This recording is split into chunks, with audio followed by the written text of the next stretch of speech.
Thiruvananthapuram medical കോളേജിലെ PG വിദ്യാർത്ഥിനി ഷഹനയുടെ ആത്മഹത്യയിൽ പ്രതി റുവൈസിന് ഹൈക്കോടതി ജാമ്യം അനുവദിച്ചു. ഈ മാസം 12 മുതൽ ജുഡീഷ്യൽ കസ്റ്റഡിയിലാണ് റുവൈസ്. ശ്രീകാന്ത് വിവരങ്ങൾ നൽകാനുണ്ട്. കൊച്ചിയിൽ നിന്ന് ശ്രീകാന്ത് പറയും.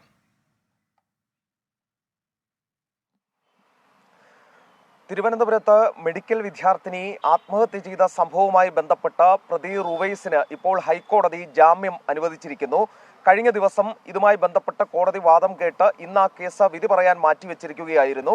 കേസിലെ അന്വേഷണം ഏറെക്കുറെ പൂർത്തിയായി എന്നുള്ളതാണ് പ്രതി കോടതിയെ അറിയിക്കുകയുണ്ടായത്. മാത്രമല്ല, തന്റെ പിതാവിനെ ചോദ്യം ചെയ്തതിൽ നിന്ന് കൃത്യമായ വിവരങ്ങൾ പറയാനുള്ളതെല്ലാം പറഞ്ഞു കഴിഞ്ഞുവെന്നും ഇനി കൂടുതലായൊന്നും തന്നെ പോലീസിന് ഇതിൽ അറിയാനില്ല എന്നുമാണ് പ്രതി കോടതിയെ അറിയിച്ചത്. ഇക്കാര്യം കോടതിക്ക് ബോധ്യപ്പെട്ടു എന്ന് വേണം കരുതാൻ.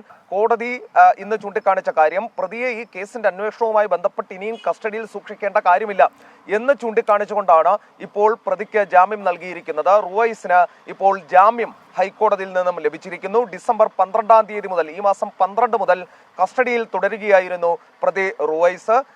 ഈ പെൺകുട്ടിയുമായി, ഷഹനയുമായി പ്രണയത്തിൽ ആവുകയും പിന്നീട് വിവാഹവുമായി ബന്ധപ്പെട്ട് സ്ത്രീധനം ചോദിച്ചതിന്റെ പേരിൽ ഈ പെൺകുട്ടി ആത്മഹത്യ ചെയ്യുകയുമായിരുന്നു. അതിൽ റുവൈസിന് പങ്കുണ്ട്.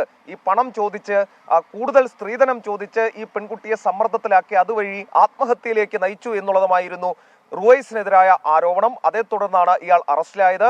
ഇപ്പോൾ അയാൾക്ക് ഹൈക്കോടതി ജാമ്യം അനുവദിച്ചിരിക്കുന്നു. ശരി, റുവൈസിന് ജാമ്യം അനുവദിച്ചിരിക്കുന്നു. അതിന്റെ വിവരങ്ങളാണ് ഇപ്പോൾ നമ്മൾ